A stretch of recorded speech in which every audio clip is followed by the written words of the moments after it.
welcome back to the channel. Here with week 2 of my competition prep cycle. I chose competition. I will be competing in the Northeast Collegiate Regional Tournament competition at Iona College. And yeah, another week of good training. Doing a little more volume, and the occasional heavy attempts have been feeling heavier than usual. But still feel on track. Trying out some more volume sets of 4 in the snatch, sets of 3s, occasional sets of 2s, and occasional sets of 1s. In this week I tried a set of 175 for a double, and I didn't even get the first rep. Actually, I think I did the first rep, failed, second rep, failed. So yeah, I think I used these 2 weeks as an introduction, and then I'm gonna have 2 solid chunks of training or blocks of training, 4-week block trainings, 4-week blocks of training, and then 2 weeks of kind of like peaking, or that is the goal. So again, in this 2 weeks, I try to get a little more volume in for all, so not doing a lot of variations per se, but having at least 2 days of full snatching, no tempo, nothing, at least 2 days of cleans or semi-full cleans, maybe from the blocks. Just getting a little more volume in. After this week, I think I'm gonna focus on tempo snatches for my main variation, and I'm gonna do like something to get to the jerk a little more fatigue, to work on jerking a little more under fatigue. So like clean and then front squats, or more cleans before the jerk, whatever it is. So yeah.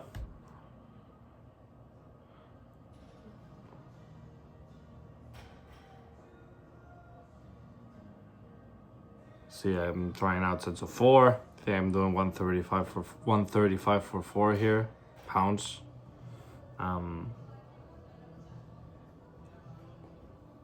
Something that I need to work on, and it's not looking bad, and it gets worse as the weight goes on, is staying a little more on the heels or on the midfoot, a little more backward on my foot, around the knee, and keep it dumbbell closer around the knee. I think I go a little forward, I shift forward, and I don't get the full power of my extension there. You can see it here, kind of like it like shifts me forward a little bit. I have to stay a little more back. Yeah, everything just seems a little forward there, and I think tempo is gonna help with that. Tempo is just gonna take it slow to above the knee, trying to make sure that I'm in my heels, so I have a little more time to be a little more conscious about that. So I'm gonna try those out for 4 weeks, see how they feel. Again, Big Friday is gonna be Big Friday. I'm gonna go for big attempts. What is that? This is 165.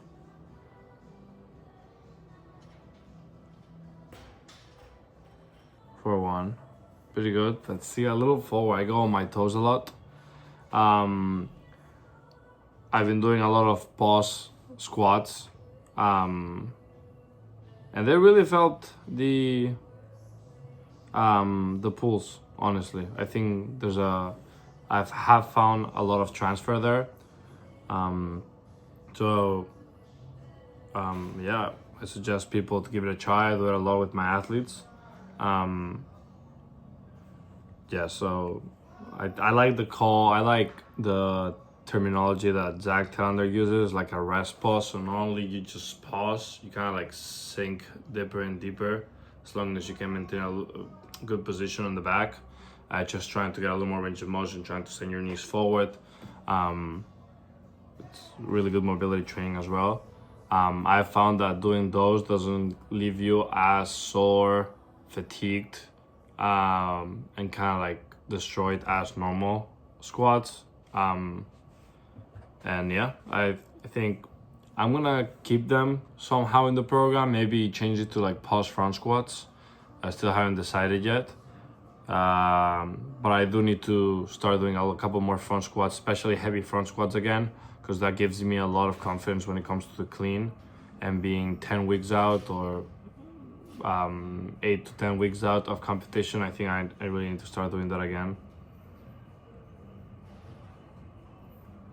Yeah, see, like when I do pulls, it looks perfect, and then I just need to do the same thing and be a little more patient when I snatch.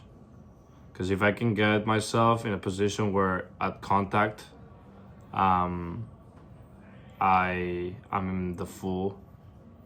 in my full foot is on the ground, and I can push very, very hard onto the ground. I can be in a very good position to snatch heavier weight there. Again, my plan on May in the competition, or hopefully before in training as well, is to have hit a 200 kilo total. And I'm pretty close. I think my last total was, I think it was 85. Was it 85? 85 snatch kilos, 105 clean and jerk. That leaves me at 190. So 10 more kilos, hopefully. Hopefully I can get that.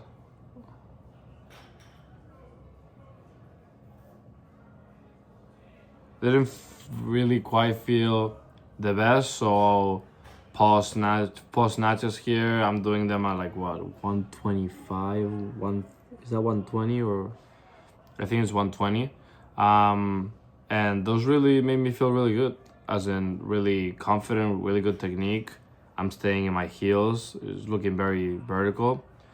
Sometimes I just do a lot of volume there, but never in a week I would do just light volume or just light weights. Like I would never have like a week or even a full month or a full mesocycle where it's just light weights for technique, because especially me, but I've seen it in some of the weightlifters that I coach, all the weightlifters that I coach, which are very little as of right now. But the moment that you stop doing heavy weights, the heavy weights become really more heavier than they should be.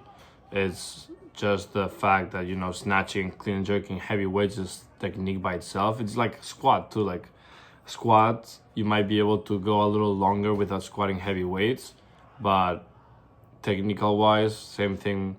I compare myself every time that I play like when I stopped playing tennis for a while. It's a very technical sport. You kind of lose the sense of timing, the sense of rhythm.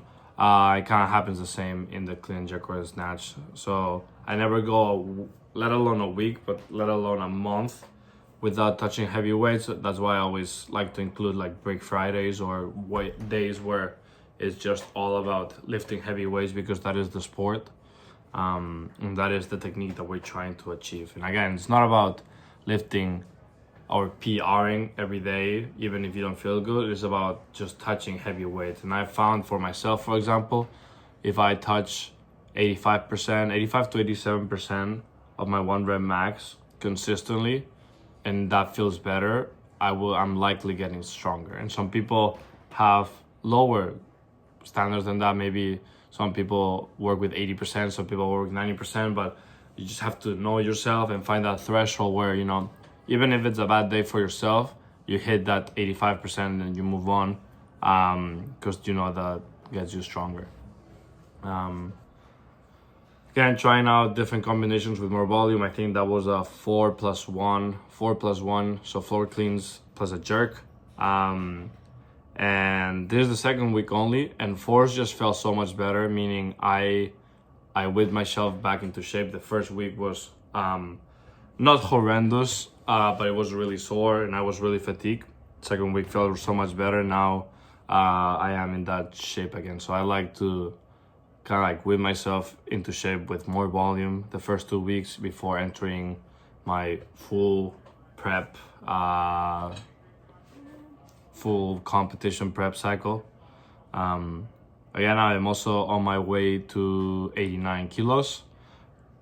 This week I used the medium more than I average, but I was at one point I was 213, but my medium was 216. So in 7 or 8 weeks, I lost around 0.8 pounds per week, which would leave me it would leave me in a good way for me to get to 89 kilos.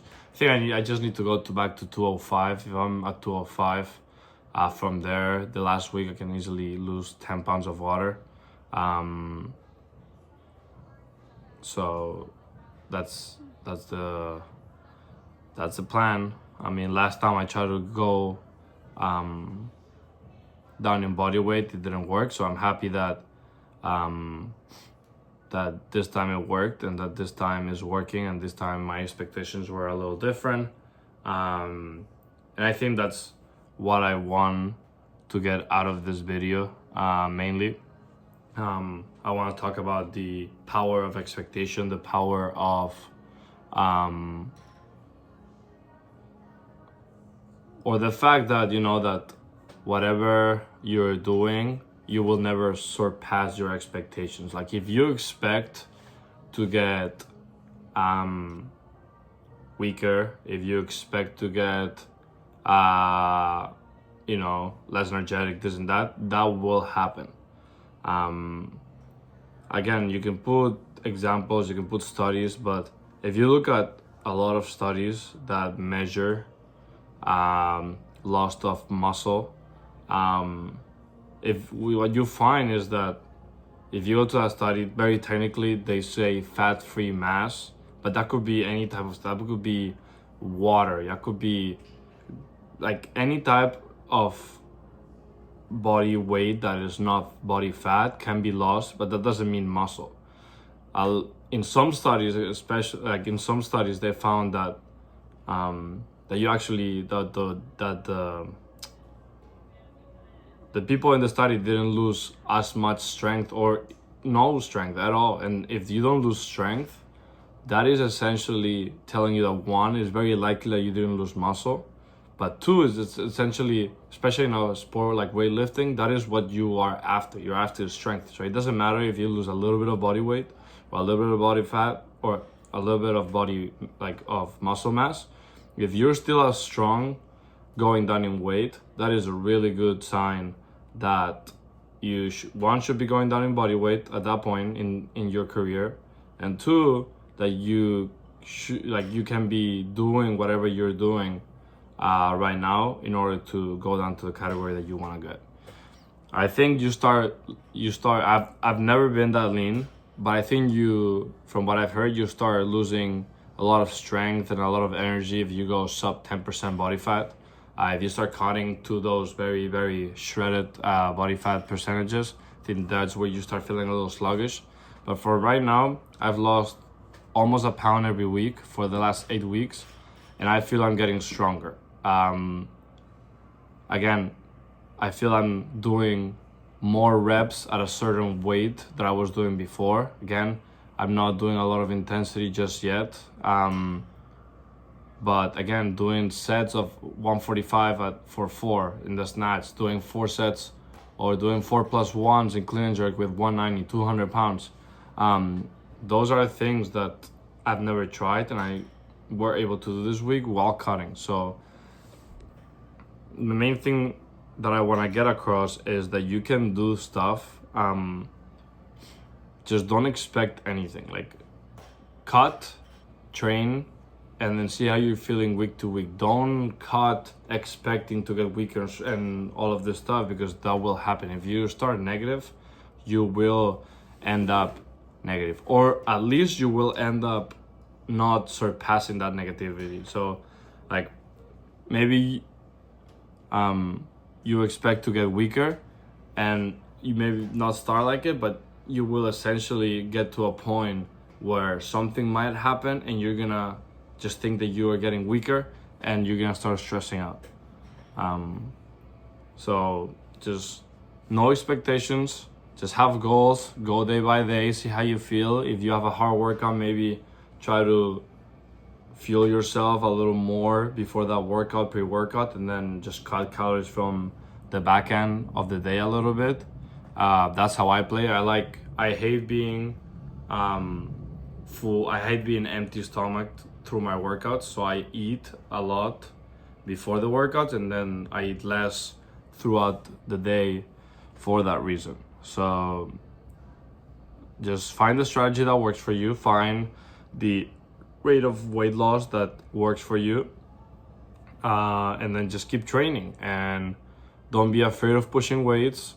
I have found for myself that sometimes I feel sluggish and I feel not as good, but then I start working out and I PR, or I do better than what I thought. So don't expect anything, don't sell yourself short. Just, day by day, set by set, rep by rep, and just keep chipping along.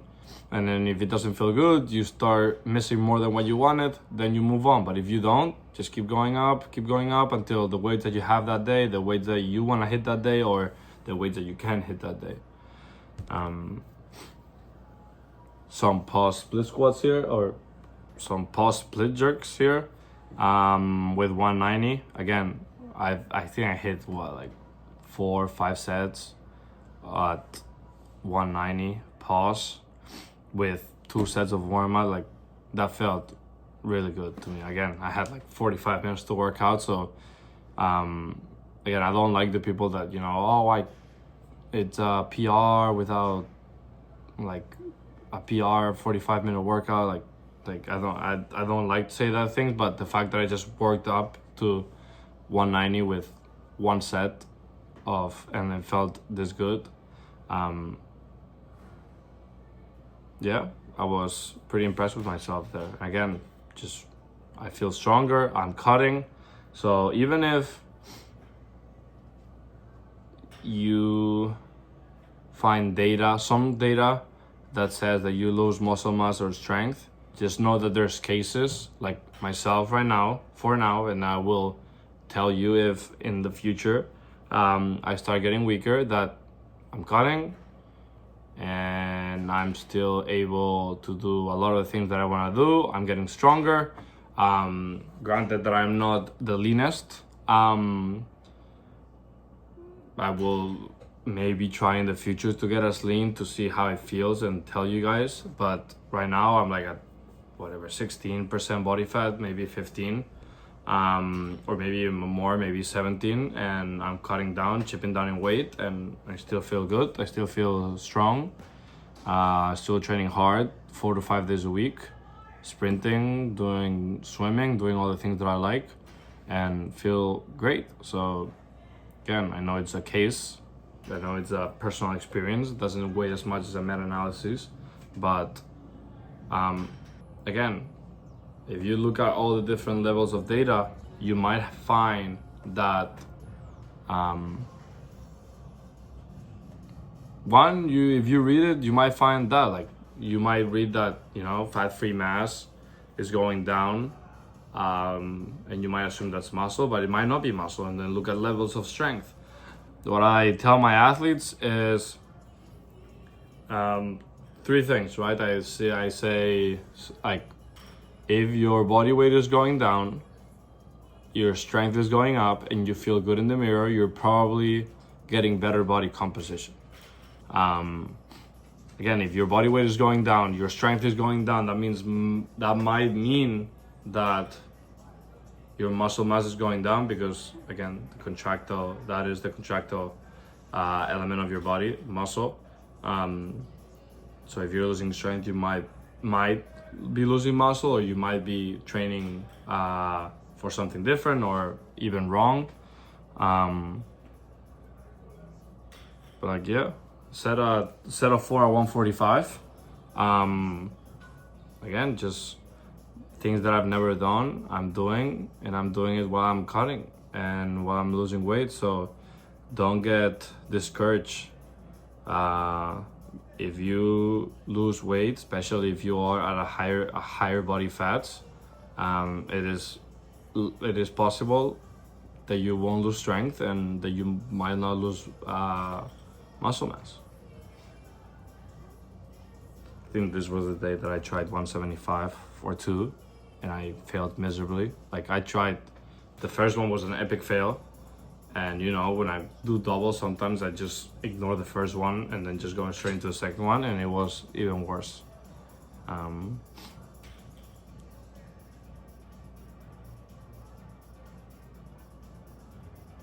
My plan next week is for Big Friday hitting 205 clean and jerk, 175 snatch. I'm not expecting to leave the gym without those, so I'm gonna try, assuming I don't get it the first try, which I'm hoping that I do. I'm gonna try a couple times, and a couple, I mean as many as I need to get it. And then from there, just chip away a little bit, like 175, maybe 180, maybe 185, or maybe 185 straight, and then 190, 195, and just going up in Big Fridays as much as I feel good about. But yeah, I mean, yeah, I found that with myself and my athletes recently, like, expectations being huge, a huge part of your success. And if you expect something to go bad, if you expect something to be not working, if you expect something to be negative, it's the nocebo effect. There's placebo and there's nocebo. Nocebo is essentially a lot of what's going on in the fitness industry right now, like saying, like, you know, this will hurt you, this will be bad for you, this is wrong, this is gonna make you weaker. And then the power of expectation, meaning you believe that, your body believes that, and then with time it becomes a truth. And that's what happened. I mean, what happened to me the first time I tried losing weight is I started with the expectation that I was gonna get weaker, and then I might have something going on, a bad night of sleep, something in school, something, and then I get weaker. Oh, you see, it's the cut, I'm getting weaker, that's it. I'm done with the cut because I don't wanna get weaker. And I didn't wait, I didn't think that there were so many other factors, but like, if you take a step back and see how many factors can affect your training and your strength in a single day, meaning your life, anything biological, anything psychological, anything social. It's just, there's so many factors that, you know, one day of lost strength does not equate to just losing strength the whole cycle. So you just need to look at, one, the overall phase, how is it going? And two, you know, what might have happened following to that or previous to that day that might have caused you to be a little weaker than usual. But again, I like the term not expecting, but just setting goals and going day by day and just trying to chip away little by little every day, but don't expect things. I think expectations sometimes can kill. I think expectations and goals are not the same. Goals is something you strive for, something that you are working for. Expectation is something that you think that can happen 100%. And when you think something can happen 100% and it doesn't happen, you get frustrated. When you have a goal that you're working towards, but you don't know if it's gonna happen, it makes the journey a little more enjoyable, because like, oh, maybe, you know, maybe I had this, like, I'm working towards, I didn't quite get there, what did I do wrong, and then go again. I think the expectations is what kills most of the journeys and most of the why a lot of people don't go to the gym, because they expect something to happen. They expect to, oh, this program, I expect to get 20 pounds bigger or 20 pounds stronger, and it doesn't happen. It's like, oh, if this doesn't work, nothing works, and then they quit. So have goals, not expectations, because expectations can kill. And kill, I mean kill in the terms that it can kill your journey, make it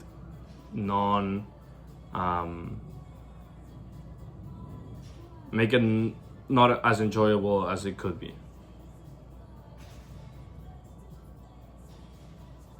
That was what, 165, yep. So power of expectations. Don't have expectations, have goals, and remember that you will never exceed your expectations. If you expect to be weak, you will be weak. Again, week 2, good week. Next week is gonna be the first week of an actual 4-week big block. Make sure that if you like this channel, if you wanna help me out, make sure you subscribe, make sure you share the video, make sure you comment, any comment. You can put anything under this video, any emoji, any random letter, anything helps. And yeah, make sure you stay tuned for next week.